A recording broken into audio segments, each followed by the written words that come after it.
pero no me deja.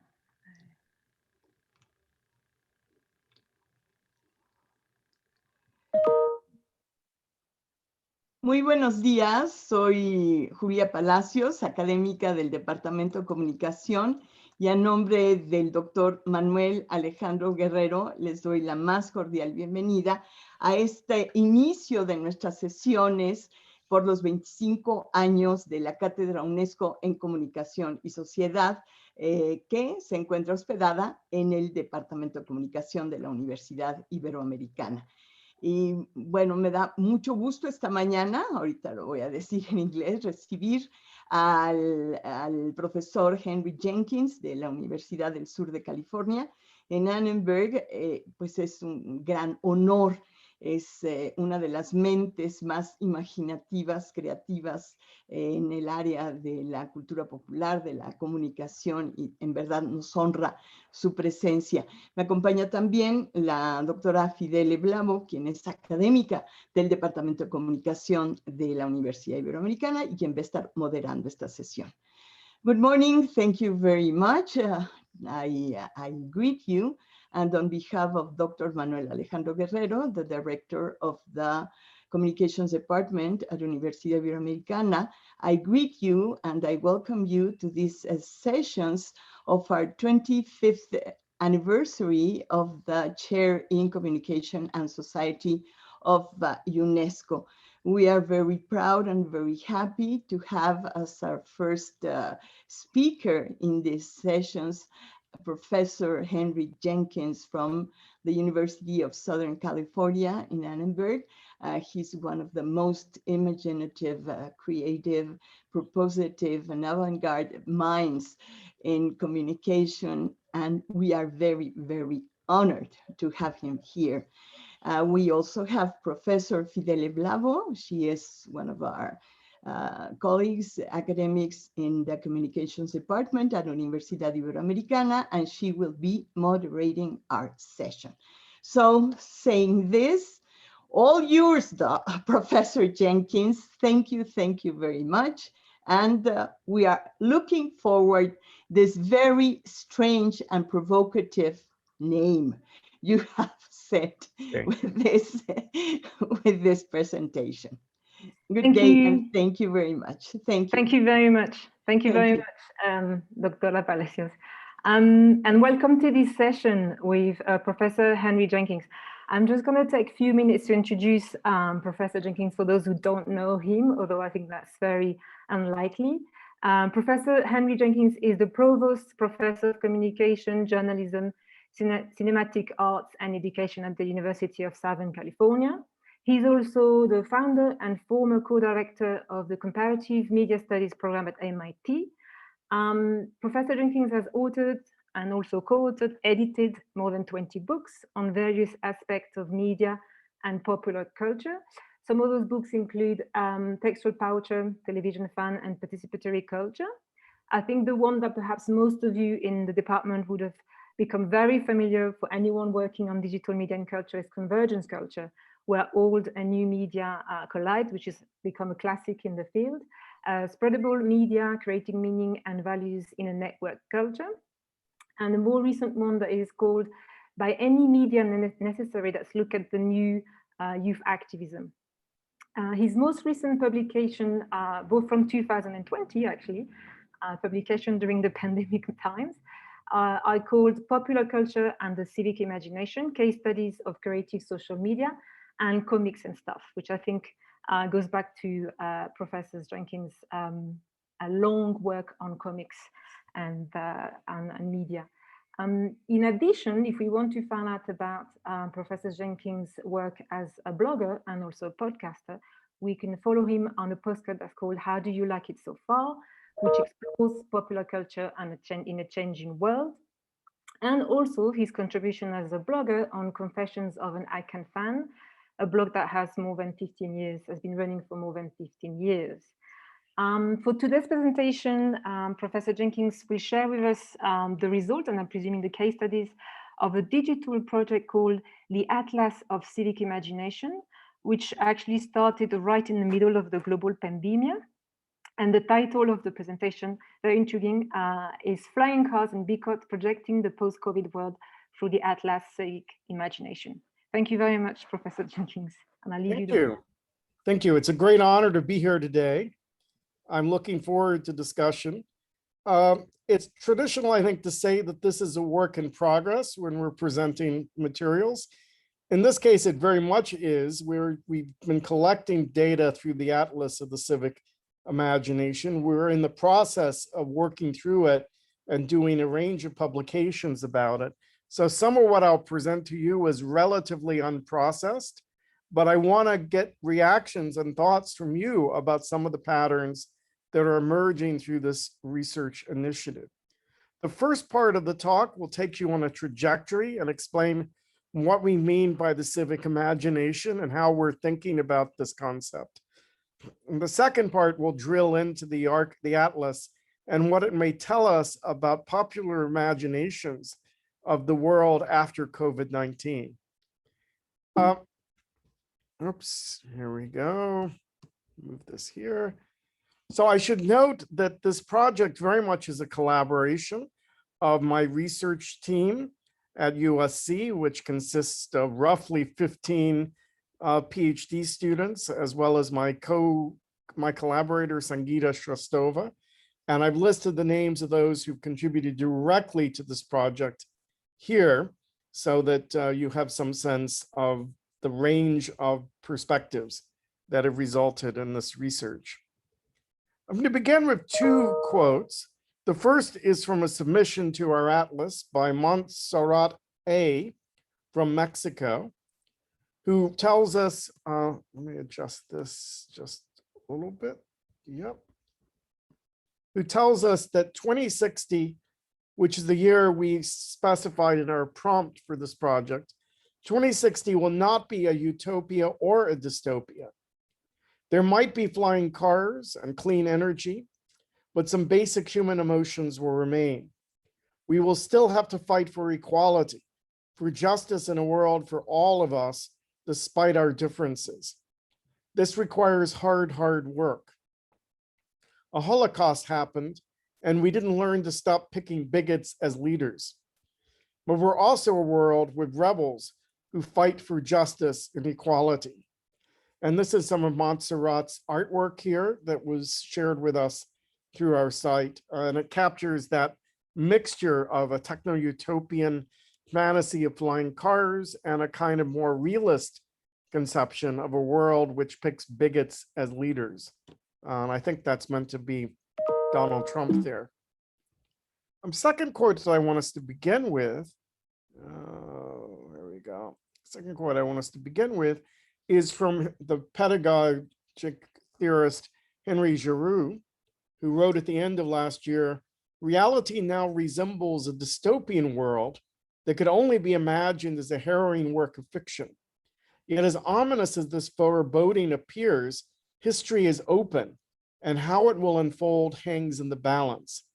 With young people and others rising up across the world, inspired, energized, and marching in the streets, the future of a radical democracy is waiting to be reimagined, if not reborn. Democracy needs to breathe again.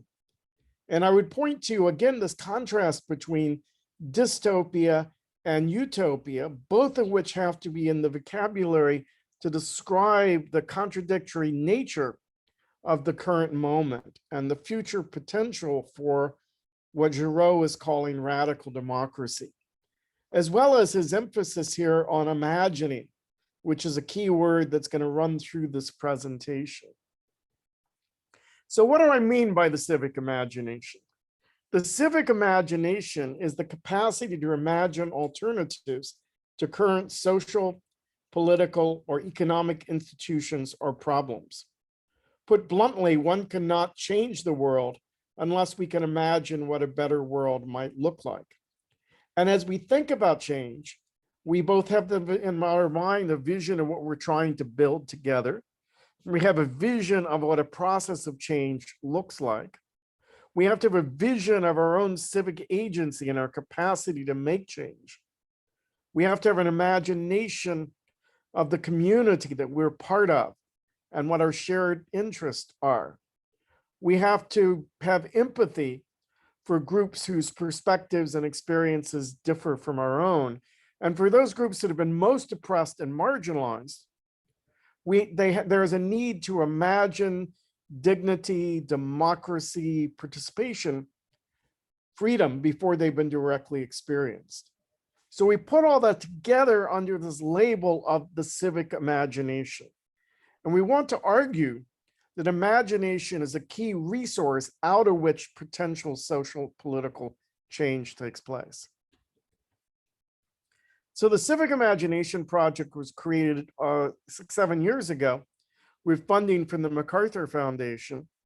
And the book that came out last year, Popular Culture and the Civic Imagination, is one of a number of byproducts of this group's research. We're both an intervention project and a research project, more or less in equal measure.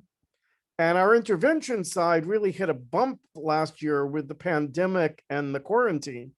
And so we reimagined it to take advantage of digital resources to do more and more outreach online. And the Atlas, which I'll talk about in a little bit, is one of a number of things we did that last year to really engage a global public around civic imagination, because we couldn't go face to face and meet with the kinds of groups we had been meeting with before.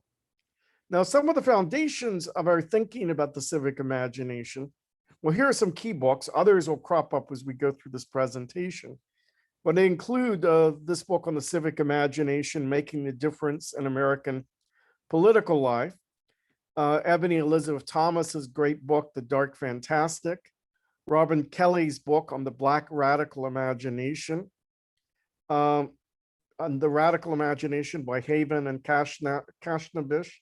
And for us, as the past year, we've been reading and really engaging with the work of Octavia Butler, particularly Parable of the Sower, which takes place in our own California during an era of massive meltdown of social and technological institutions, of environmental disaster, and how people find faith and community during those times has been a deep inspiration for us as we've lived through our own crisis. Well, we're also lately been looking at the work of Paulo Freire, and particularly this bit from a larger passage in The Teacher as Culture Worker. And he talks about imagination not as escapism.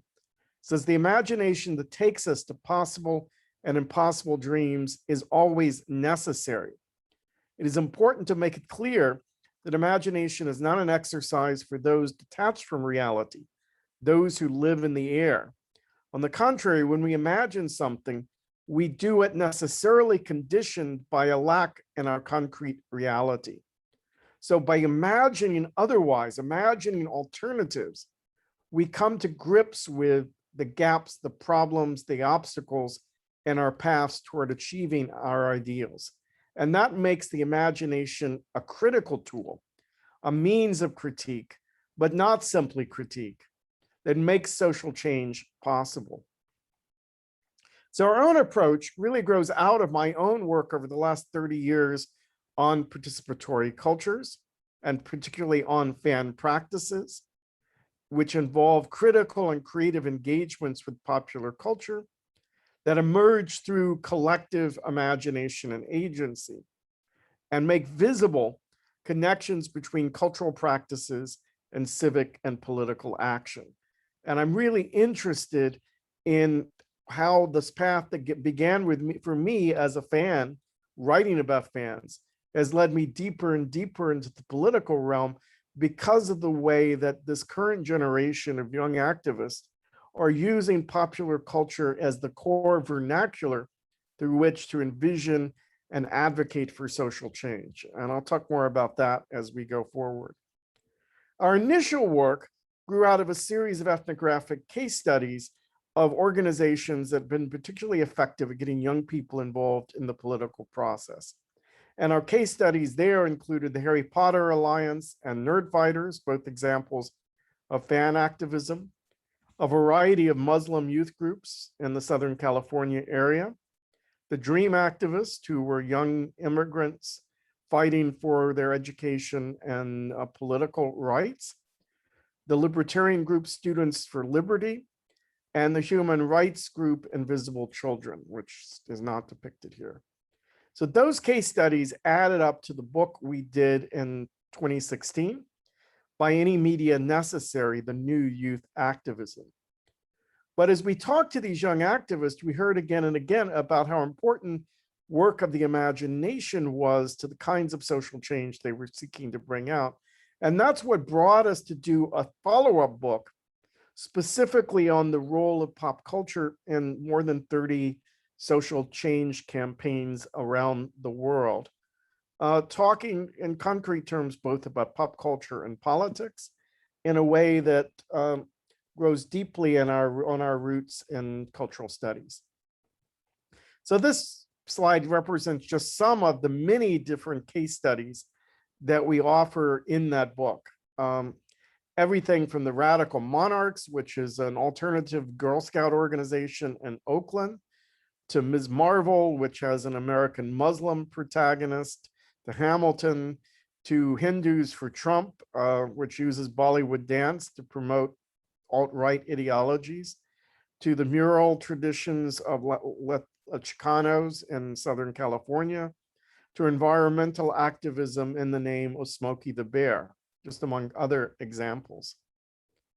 But that was not enough. As we were putting this book together, I felt a need to go out and hear and listen to communities across America and ultimately across the world to better understand how they were thinking about democracy.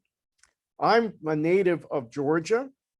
Georgia was in the 2016 election a Trump state, and I struggled to understand what seemed to me a huge step backwards in the political culture of that state and what might be creating this backlash, this reactionary turn. We've gone out now and done more than 60 workshops at labor halls, at freedom schools, at churches, at mosques, at centers like the Salzburg Academy for Media and Global Change, working with water bureaucrats in Southern California, with sex workers, working with journalists and educators in Beirut. And we partnered with a group that has done more than 30 workshops in Pakistan alone, trying to understand how Pakistanis think about their nation. All of that came together with a book that came out late last year, edited by my late colleague, Gabriel Peters Lazaro, and my very much alive and active colleague, Sangeeta Shrestova, called Practicing Futures, a Civic Imagination Action Handbook, which, and you see over here, the 6 primary workshops that we outline there. We provide instructions and guidance for groups to conduct the workshops themselves. And we provide stories from the field of what we learned and saw working with the various groups I've referenced here. So that book is very much in the trajectory of what I'm describing here. So for the workshops, we were designing for participation. Peter Dahlgren, who writes a lot about the cycle of civic engagement and participation, tells us one has to feel invited, committed, and or empowered to enter into a participatory process. And so we sought ways to do that. My own writing about participatory culture stresses, among other things, a relatively low barrier to entry, support for people to create and share content with each other, informal mentorship structures, a shared belief that contributions matter, and a sense of social connection with each other. And elsewhere, I've written about participation, in this case, in dialogue with Nico Carpentier. I wrote that participation is a utopian goal, meaningful in the ways that it motivates our struggles to achieve it and provide yardsticks to measure what we've achieved. So we put all these things together and we developed techniques that allowed communities to come together to brainstorm about what they would want, what futures they want for themselves and their community, to map a narrative of how those changes might be achieved. And then we turn it over to community leaders on the ground who can mobilize these participants into doing things concretely at the level of social change. So we create a sense of communitas. We create an enthusiasm and excitement about shared values, beliefs, aspirations. We create a space where the imagination is explicitly part of the political process. And then we turn it over to people who are concerned with the particulars of this community and can guide it forward. And some of the groups we've sparked in this way have now gone on for 4 to 5 years, doing all kinds of projects on the ground, making a difference in the lives of those communities.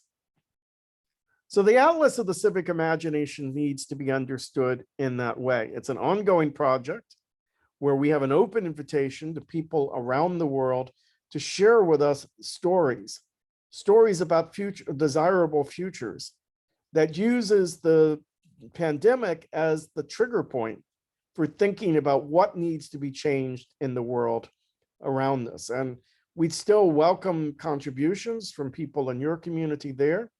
In some cases, the contributions come from teachers working with classes of students who write papers and submit them. In some cases, they're individuals seeking self-expression.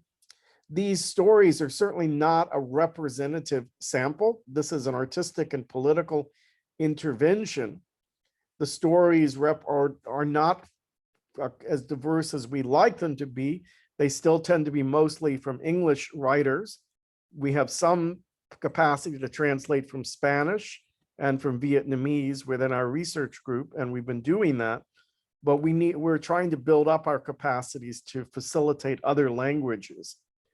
But you will see there's far less in Africa, say, in terms of contributions, than in Europe or North America, that we're still trying to get to some parts of the world to do our samplings. So as we read the materials we've gathered, we're doing so just to evoke some of the thinking that's out there in the world right now, not to sort of use statistical social science to fully understand what's going on. Now, this is the prompt we sent out. Think about the current moment, your situation and what you see around you, your fears and concerns. Take a deep breath, inhale, exhale. And I think here about that phrase, democracy needs time to breathe. Now think about something that inspires you, a story from popular culture, folklore, your faith, your childhood. The story could be nonfiction, fiction, or even fantasy. It could be something you have noticed happening around you. It could be a story about a person in your life. Imagine it is now the year 2060 and the world is as you would have liked it to be. What is possible in 2060? How do people live, engage, move around, learn, communicate, work, take care of themselves, etc.? Now, when we had been doing our workshops out in the field, face to face, we found again and again that groups needed to imagine almost a total meltdown of the existing society in order to imagine alternatives to the status quo. We talk, and Stephen Duncombe talks about the tyranny of the possible, which is that voice we all have in our heads that say this would be amazing, but it's never going to happen. We don't have the resources. We don't have the political will. There's too much obstacles and opposition. The only way its change is going to come is if we blow it all up and start over. So we were curious to see if the pandemic represented for people a chance to imagine the catastrophe that burns it all down, that destroys the world and allows us to imagine other possibilities. And the early evidence we're getting is indeed that is what it's doing for people. Is having stopped the world for a year, having locked people down, having shifted every institution, there is a sense that change is possible, that there things can be done, and that we have a new obligation to build back better, to use Joseph Biden's campaign from the last campaign, that we've got to build a better world together. So you hear this, for example, in the voice of Lilith from Mexico City. We still remember 2020. People remember how the world stopped and society hit the reset button. We remember tenderly how much damage we caused to our planet, and how the pandemic brought us back together, although it physically separated us for a while.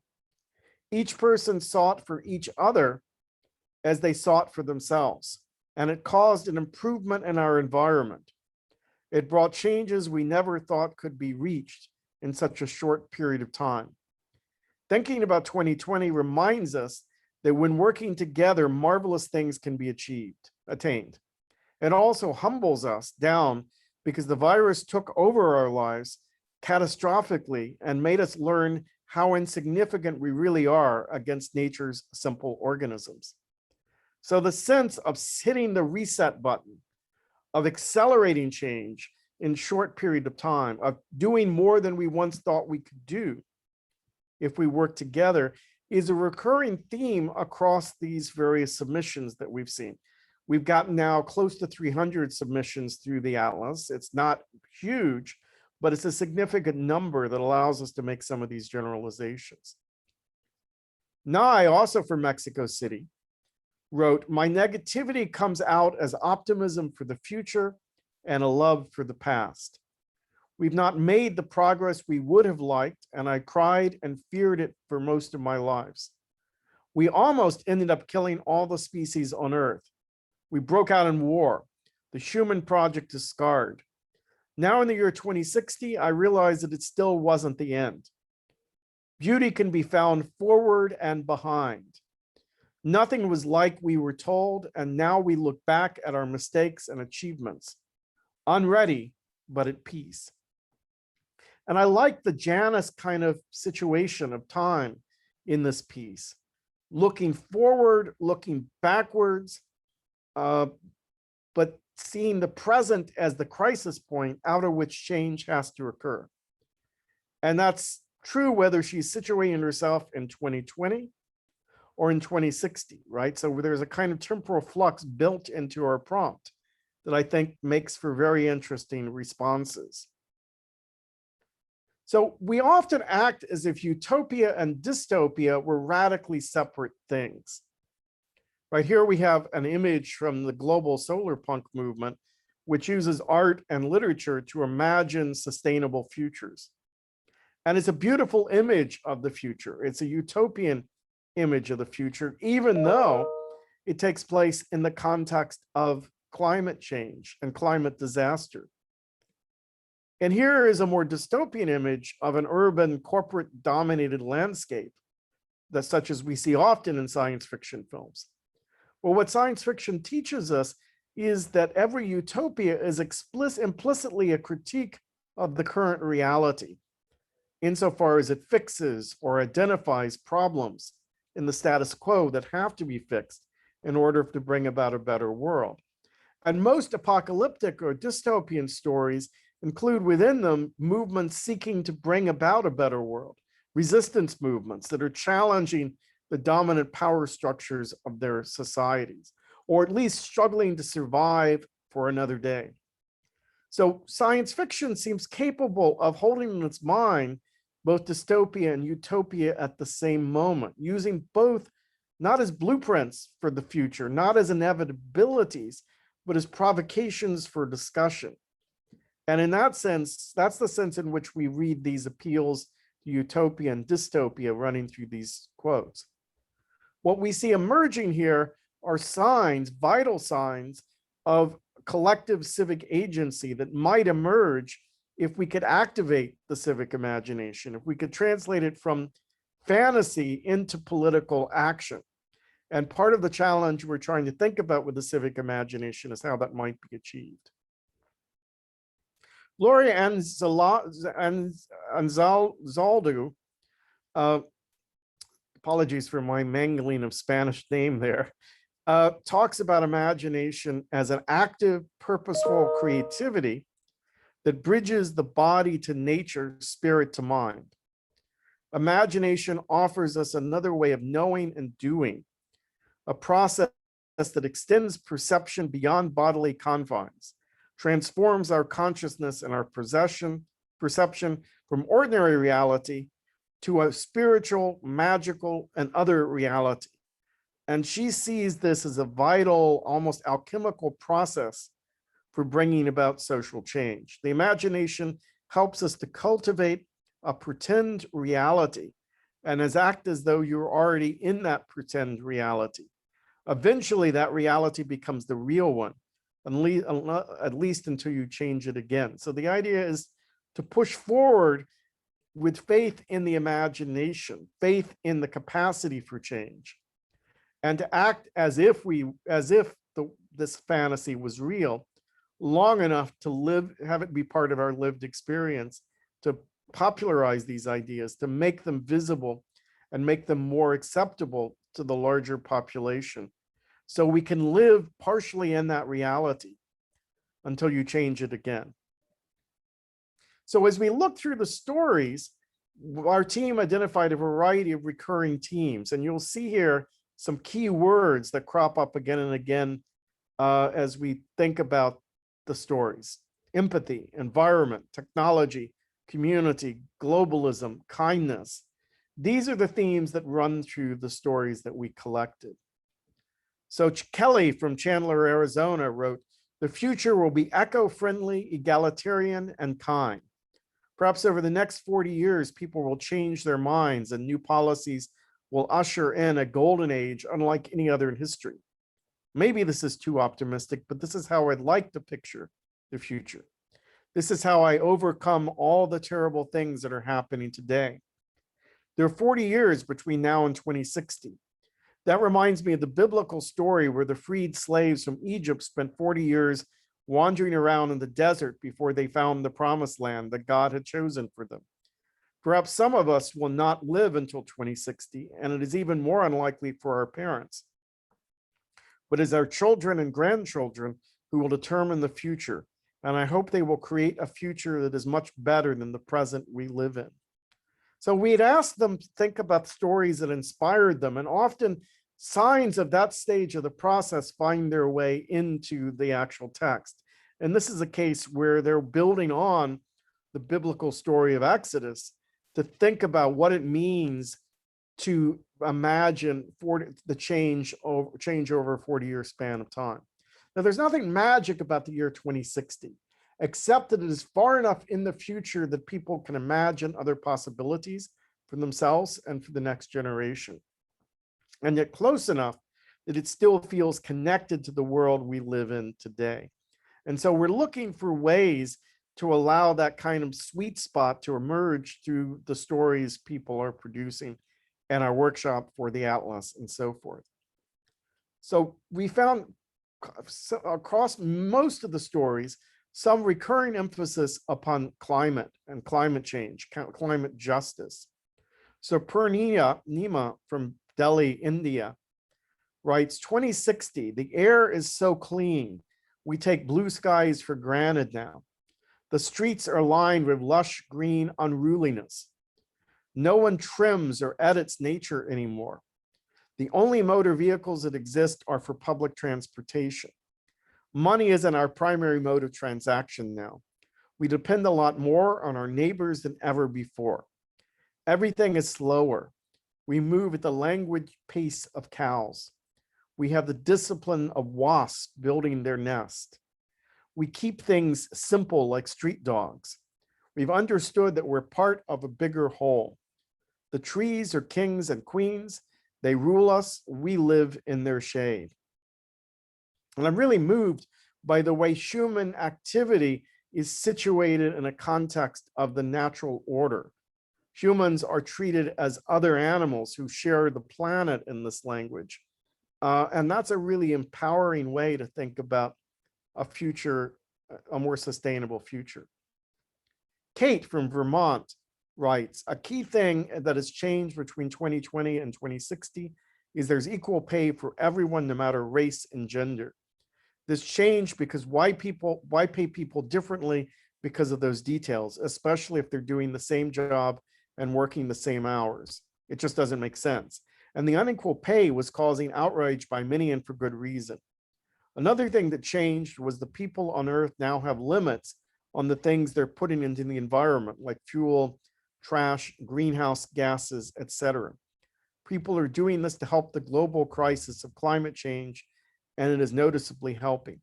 So I'm interested in here is the way issues of equality of opportunity and environmental sustainability are brought together under a shared banner of environmental justice. And we see those couplings often in the stories we've received so far.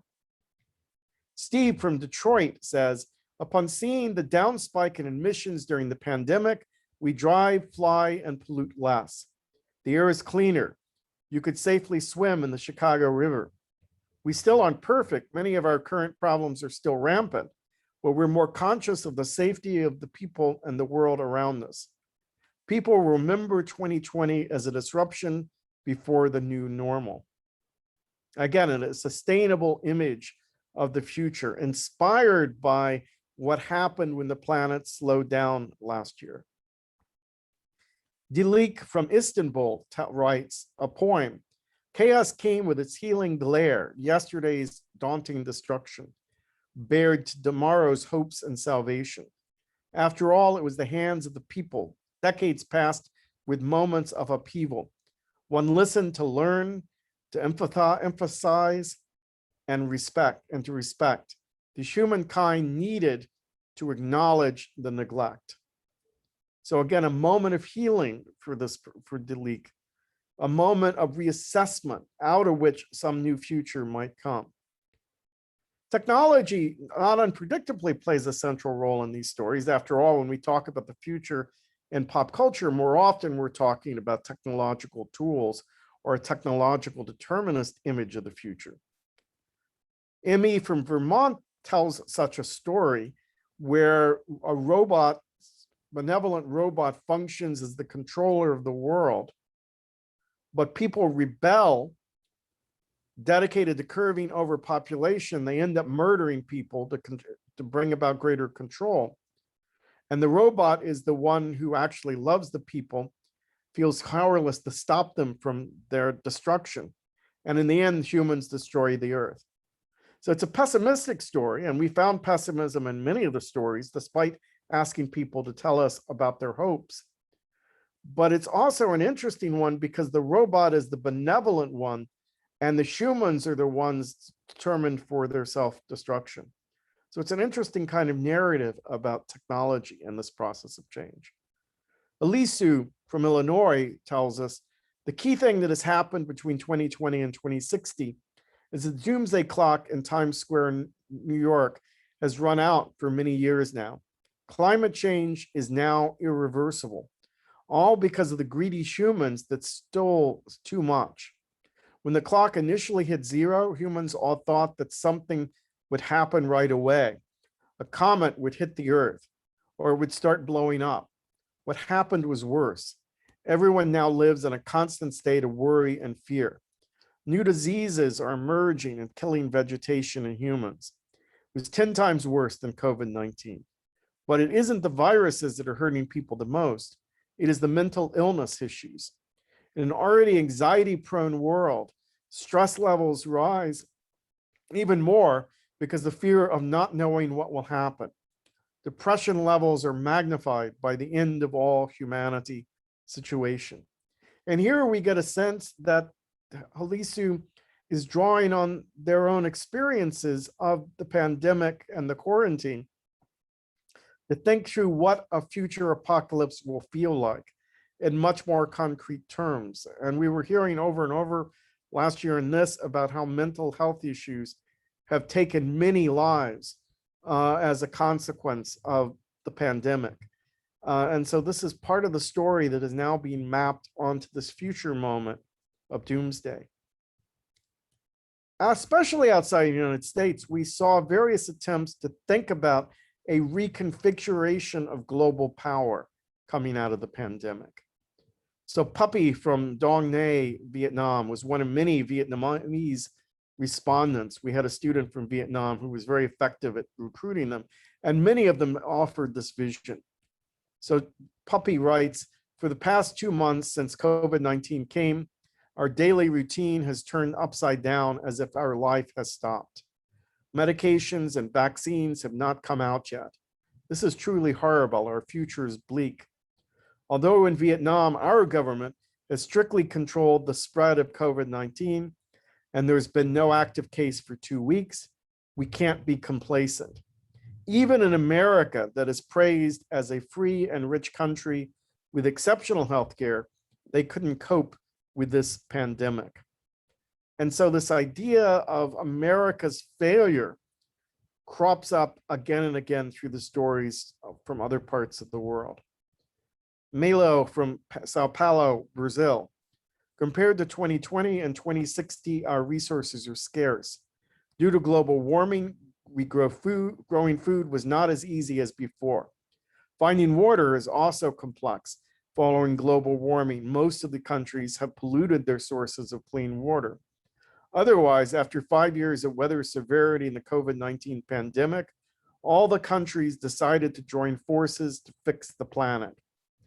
Now war is not a word in our vocabulary anymore. The deaths caused by pandemic and global warming effects have created a new wave of peace in the world.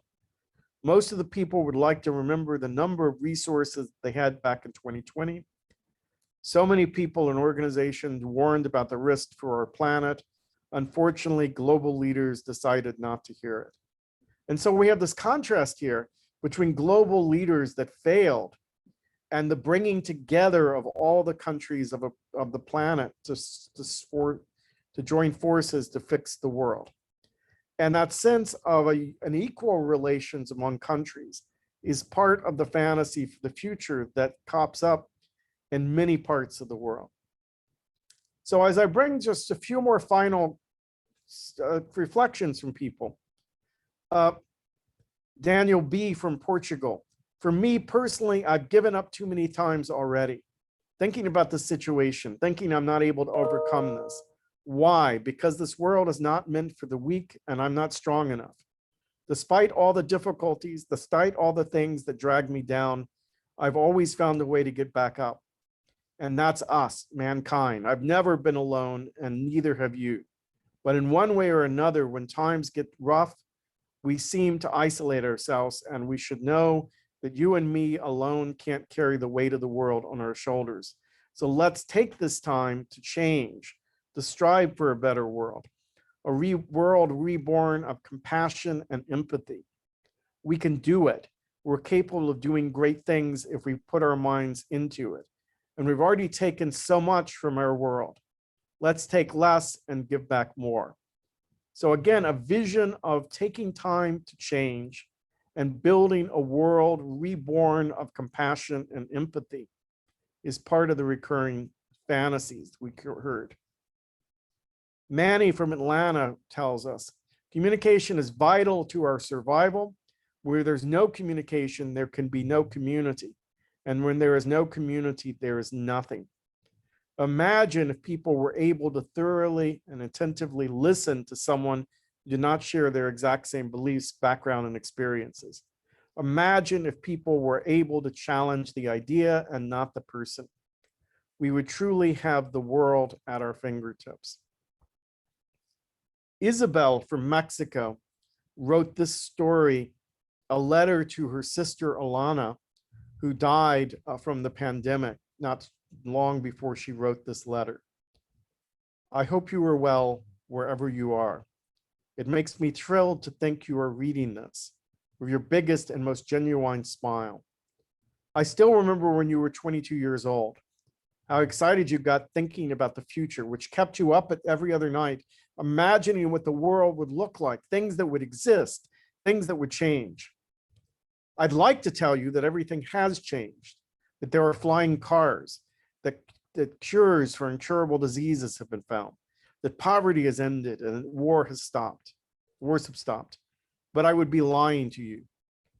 However, some things have changed. We became more human. As humanity, we faced many challenges.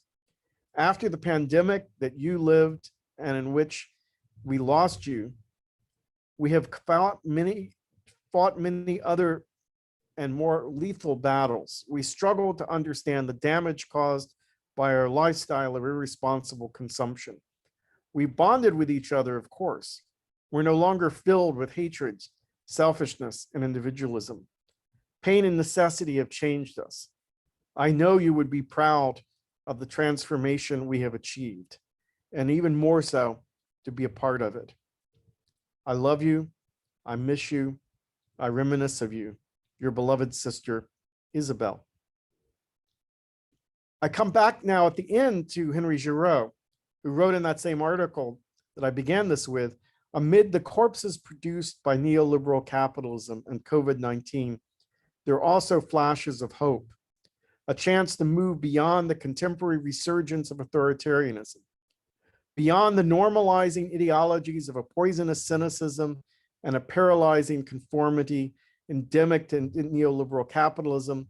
There's a growing movement to reclaim a collective political vision that is more compassionate, equitable, just, and inclusive.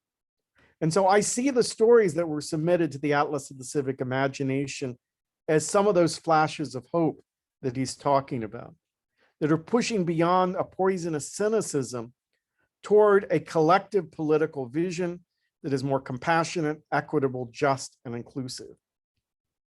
That's what leaves me optimistic about our current moment, but also we need to recognize that the dreams alone will change nothing unless we find a way to act on them.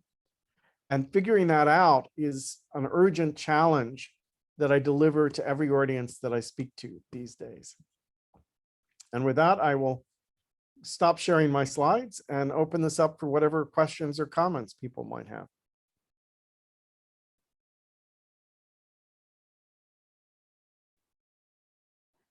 Microphone. Thank you very much, Professor Jenkins. Yeah, that was quite interesting in terms of sharing the preliminary findings and what it means to be starting such a large, long-scale project in a very unique context. So I think it's promising, I feel, to see what's going to happen.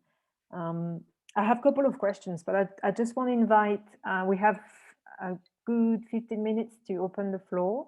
And I just want to invite members of the audience and the public to just type up their questions in the chat. I think there's a chat, and then we have access, and I can read them out. I was also thinking that if some of the questions can be Spanish, I could I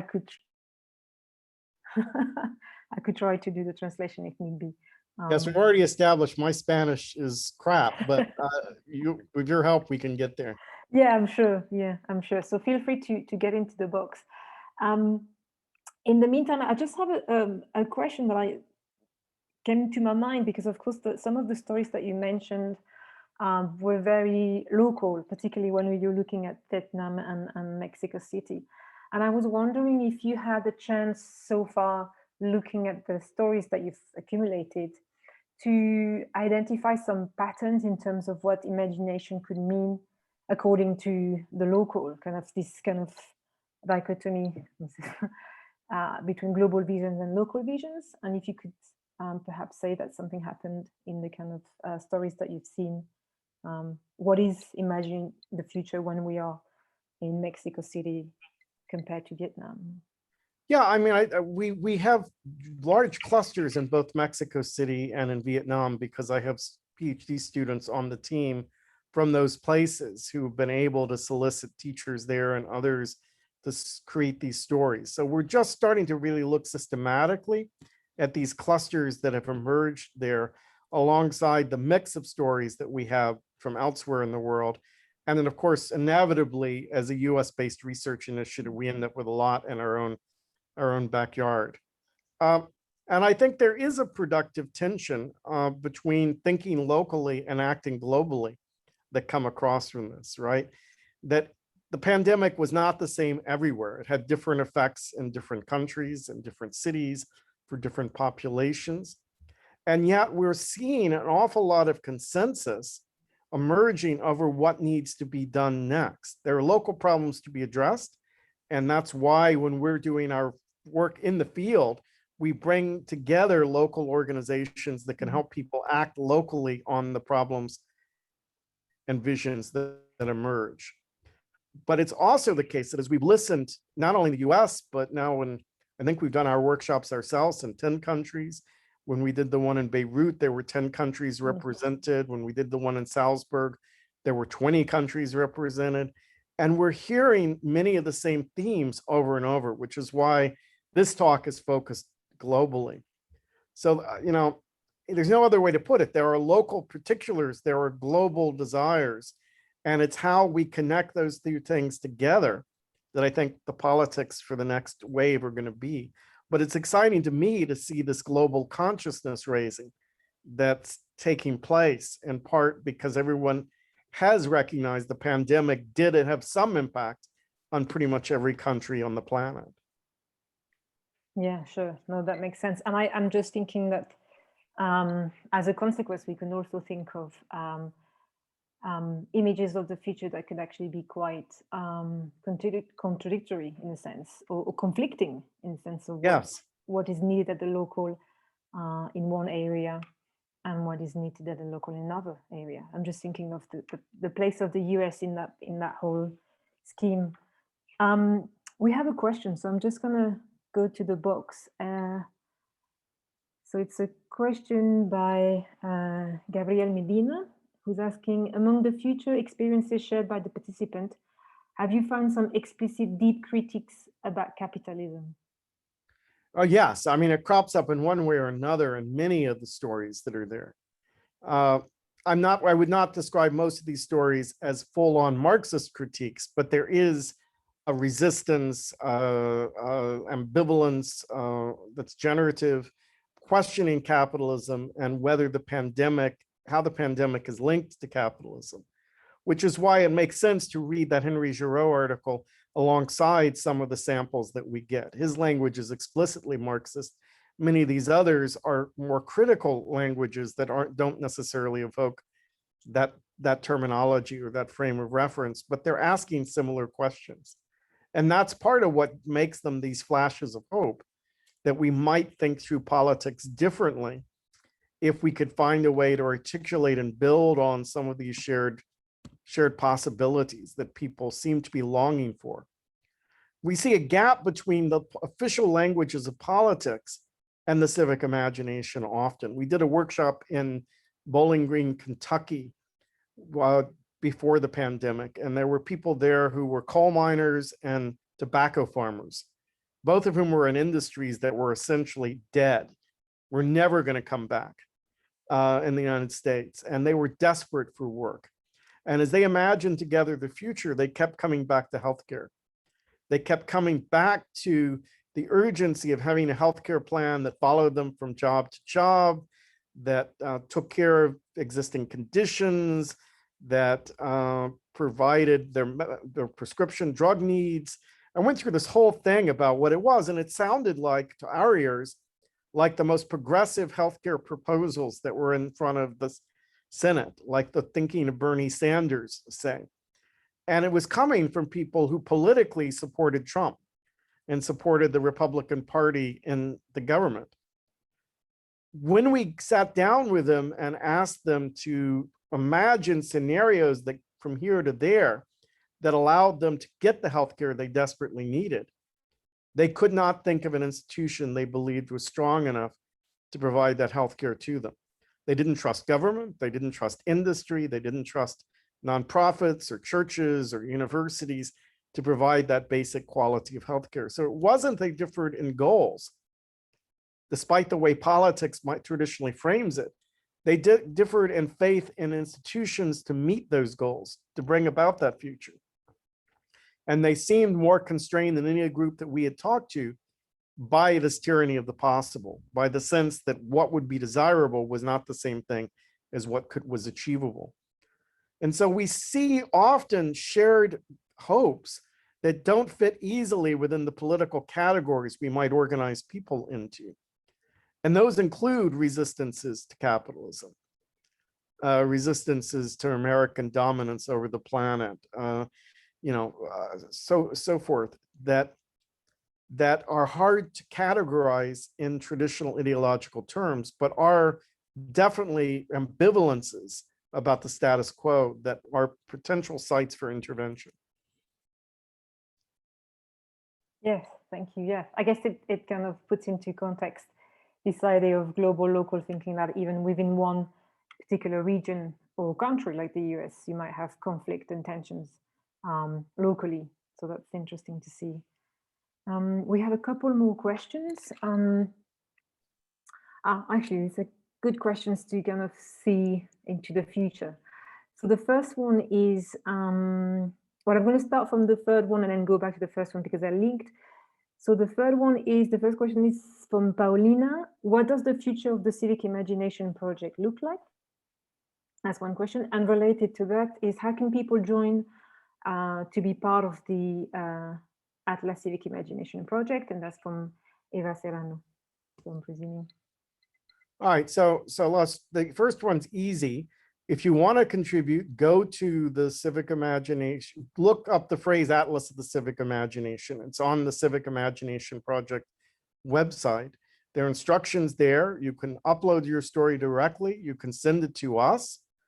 If you want to work with a class of students, we have software in place that makes it easy for teachers to monitor and upload stories.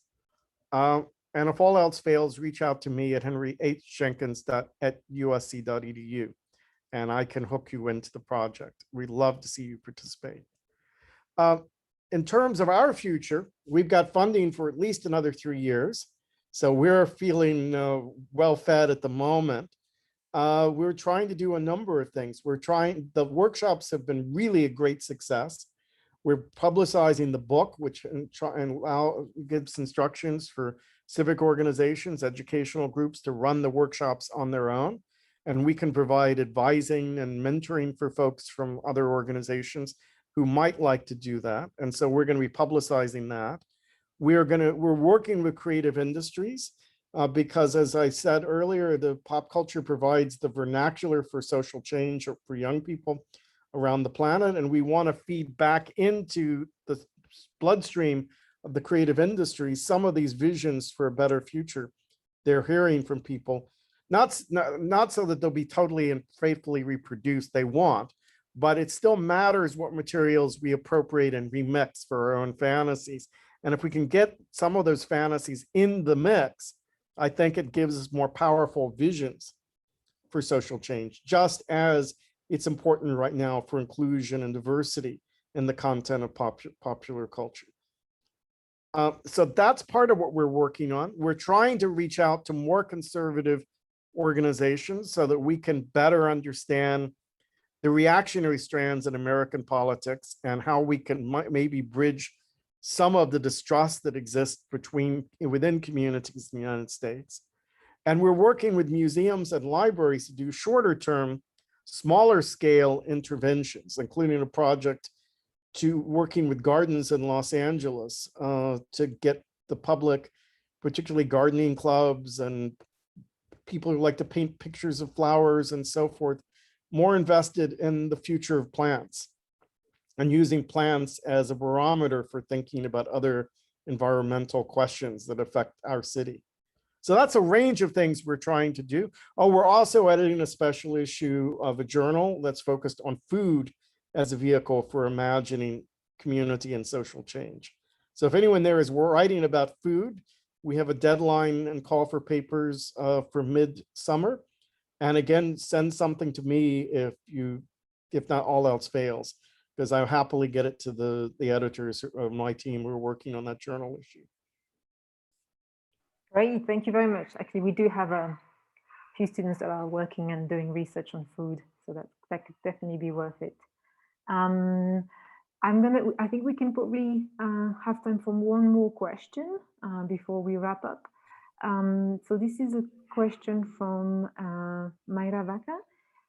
Thanks for the presentation. From the images and quotes you showed us, I was wondering if so far you have some clue about the role that hope plays in the civic imagination. And I think for me, it's a very interesting question because I couldn't help, until you put that last slide that mentioned Giroud's quote and reference to cynicism, I couldn't help wondering the purpose of using, and also the impact of using specific words, heavy loaded words such as hope and imagination, because I mean, in popular culture, we've kind of familiar with the signification and the re-signification of those terms. So I wondered if you could probably linking to the question of Maya's question, the specific use of hope and imagine in the project, and how that could actually be thought in a different way that would keep the cynicism and sarcasm of those concepts away from the idea. Yeah, I mean, we are seeing when we do this lots of very real hope and very earnest hope that's not simply commodified by political parties or advertising slogans or whatnot, that there is hope. There was a desperate need for hope in the world in 2020. And yes, it's very hard to not come through last year as an American who saw my US Capitol attacked by supporters of the US president, to not have a lot of despair and anxiety about the state of democracy in the United States and elsewhere around the world. There's a lot of fear, and you don't only have to dig just slightly beneath the surface of those quotes to hear that fear and anxiety. It's often directly acknowledged. But hope is not belief even. Hope is that desire for other possibilities. And that desire is what can fuel political change if we can learn to speak to it, if we can understand its language.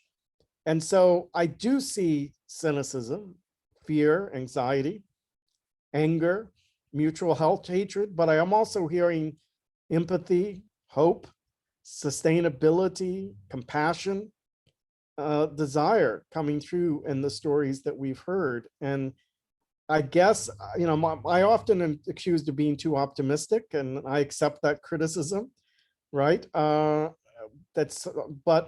for me, when I think about social change, I think about a process that has to start with description and analysis of current conditions, that has to contain critique, which asks fundamental questions about the inequalities and contradictions of what we're observing, that has to include advocacy, where we make a stand for alternative models that we think might matter in the world, and intervention, where we work on our beliefs and our analysis to bring about actual change. To me, critique by itself is arrested development, because it stops midway through a process that we have to engage with. And I fear so often in the academic world, we stop at critique, whereas advocacy is that stage where hope re-enters the process. And intervention is that moment where fantasy and imagination gets translated into action on the ground. And what I try to do in my research right now is complete that cycle with the work that we're doing. And I think cultural studies will be more powerful if we can add advocacy and intervention to the language of critique that so many of us have mastered so well through the years. Yeah, great. Thank you very much. I'm aware of the time, of the virtual time, and time in cyberspace is still limited. So I'm just going to take this time to thank you very much, Professor Jenkins, for participating and joining for this event, and also for your time and your optimism for the future. And we'll have all of the information and the links available, I think, on the site of the department, of the communication department. And on behalf of the department, I'd like to thank you very much. Well, thanks for listening, and I hope to hear from some of you. Okay. Thank you. Take care. Bye. Bye-bye.